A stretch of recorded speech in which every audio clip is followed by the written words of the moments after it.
You're listening to Catholic Sprout, the daily podcast for Catholic kids that strives to plant seeds of faith.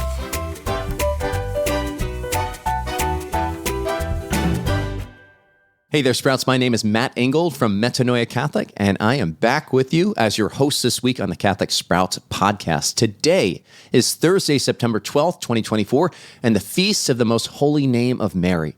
Now, the Church venerates the Holy Name of Mary on September 12th, as it does the name of Jesus on January 3rd. And we do this because the Church considers Mary a name of honor because Mary was the Mother of God. And it's so fitting to honor a name this week as we're exploring, in a lot of ways, our own name. When we're looking at our unique design, we're coming to understand who we are, who God created us to be, the mission that He has for us. A name communicates not only identity, but also mission. And folks, Sprouts, you have an amazing mission that God has given and is given to you alone. So let's dive into that unique design exploration a little bit more today and learn about how fearfully, wonderfully, unique, and unrepeatably made you are and the mission that God has given to you. Yesterday, we talked about motivations. Today, we're going to be reflecting on something called your ideal conditions. So what are ideal conditions? Ideal conditions are those environments, like the settings where it's just, when things are set up this way, it's really easy for us to show up in our gifts as our best selves, all right? It's really easy for us to even be motivated and excited about doing whatever it is that we're doing, all right? Be really engaged. I think a good example of a way of looking at ideal conditions is thinking of thinking of plants, all right? There's different types of plants that are out there, all right? Think of a fern. A fern is a type of plant that really thrives in a really wet environment. You'll find it in the rainforest. It needs lots of water. But then think of a cactus. A cactus is a type of plant that it's in the desert, right? It doesn't need a whole lot of water. In fact, if you give the cactus too much water, it overwhelms it. It can actually kill it. So we can't plant a fern in the desert and expect it to thrive. We can't plant a cactus in the rainforest and expect it to thrive.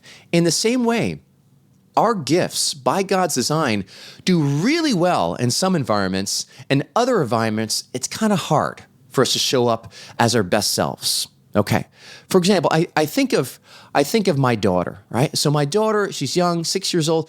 She's very introverted, and she loves her friends. She loves connecting, but because she's kind of introverted, if she's showing up to a play date and there's a bunch of different kids that are there, it can be kind of overwhelming. It's almost like that cactus that's getting too much water. It's just a little bit too much for her.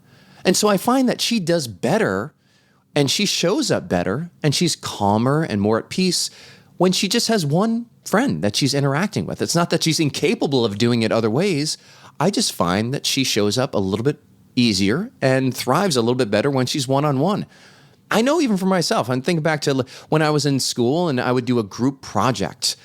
There were times where I was working with people and I could really depend on them to do their portion of the work. But have you guys ever been doing a group project at school and you couldn't really depend on the people that were in your group to do the stuff that they were supposed to be doing? I mean, when I was in those environments and I really couldn't depend on my peers, it was hard to show up and do what I do best. But I could so much easier when I had a group of people that were engaged, they were excited about what they were doing, and everybody lifted the part of the project or carried the work that was their work to do. Okay, when we think also ideal conditions, there are some ideal conditions that are just universal. Everybody needs these things, right? We all need to have a good night's sleep. We all need a little bit of quiet time in our day to pray. We all need to have trusting relationships that we can fall back on when we're feeling sad or we're feeling upset.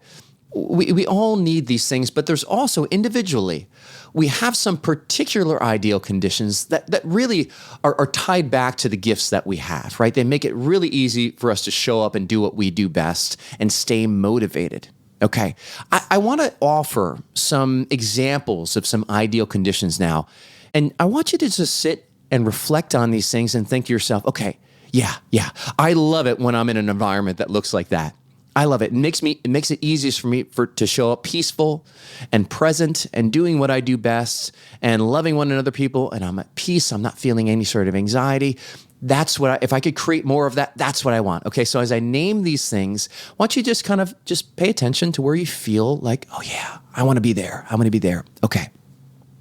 So the first thing here, some people love environments where there's a consistent routine, a real predictable schedule without any sort of sudden changes. They like that predictability. Some people are the opposite. They like to have a lot of variety and spontaneity where things are just very dynamic and they're changing and they enjoy the changes and they adapt to those changes. Some people really love low pressure tasks, right? Not a hard deadline that you got to meet. They love being able to just take their time and do their work. Other people, they love that added stress of knowing that there's a deadline, there's a challenge for them to meet, and it actually it calls forth some of their strengths to come to the table. Some people love to have really, really clear goals. They want to know what winning looks like, and when they don't have those things, goodness gracious, they don't know how to focus their time. They don't know what's the most important or how to set their priorities. Some people, they need to be like me, I shared earlier, they need to be surrounded by competent peers, right? People that are, studious, that are creating that environment that are aligned with the goals that they have, that are even helpful and nurturing, and we're all working together towards something. Some people love to have a collaborative environment where they're interacting with other people. Some people, on the opposite end, really love that time to work alone. And they need that time. It's not that they hate collaboration, but they really need that time to work by themselves. Some people, they need to have a very organized environment, a tidy, structured space whenever they're showing up. Some people need interactive learning. They can't stand a lecture. Please stop lecturing to me. Give me something to be interactive. Let me enter into a discussion. Let me get my hands on with my learning. And some people also, folks, just need a little bit of time for reflection. Which of these really resonates with you? I invite you today here, folks, here's my invitation, to just take 5 minutes and pray and ask yourself, what are the environments that make it really easy for me to be the best version of myself? And then think, how can I create more of those environments? If you're really motivated by a tidy space, maybe you need to invest some time in making a tidy space. Or maybe if you share a room with your brother or sister, you might want to invite them and see if they want to partner with you and keep the room a little bit tidier. All right, folks, that is all we got for today, Sprouts. I look forward to helping you explore your unique design. Tomorrow, we got one final day. But remember, you are unique, unrepeatable, and irreplaceable, and God has an amazing plan for your life. God bless.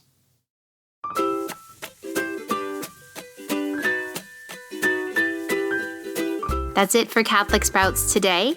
We'll be back tomorrow, but until then, continue to grow in your faith and truly sprout into the beautiful creation that God created you to be.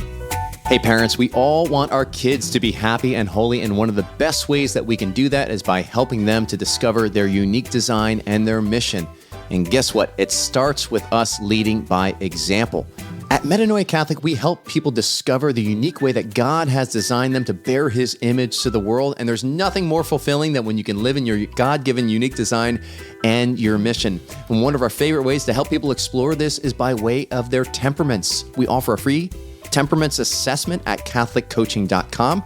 And there's also a number of resources that we offer in our Metanoia Catholic Academy to help you explore your unique design and mission by way of your temperaments. And we also offer some coaching in there as well. It's a great opportunity for parents to just grow in their own self-leadership so they can be better leaders for their children. To learn more how you can unlock some of the gifts of your temperaments and your God-given unique design, join us over at CatholicCoaching.com. You can also check us out at the Catholic Coaching Podcast, wherever you stream your podcasts. And we invite you to take that free temperaments assessment today. God bless.